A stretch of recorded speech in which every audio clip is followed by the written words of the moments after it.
मित्रांनो, ओळखलं का याला? हा तोच भाडकाव आहे टी जी मोहनदास, ज्याने जंतर मंतरवर प्रोटेस्टसाठी आलेल्या मुलींबद्दल खूप वाईट अपशब्द वापरले होते. हा म्हणाला होता की जंतर मंतरवर प्रोटेस्टसाठी आलेल्या सर्व मुलींचा रेप जरी झाला असता तरी त्या कोणत्याही प्रकारचं कंप्लेंट केले नसते, कारण त्यांना त्या गोष्टीमध्ये आनंद वाटतो.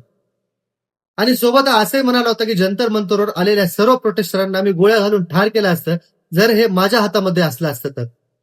मित्रांनो, टी जी मोहनदास बीजेपी आणि आरएसएसचा इंटेलेक्च्युअल टीमचा हेड राहिलेला माणूस आहे. आरएसएसने त्याचा स्पष्ट नकार दिला की याच्या मताशी आमचं काही घेणं गेलं नाही आणि हा आमचा कोणताही पदाधिकारी नाही.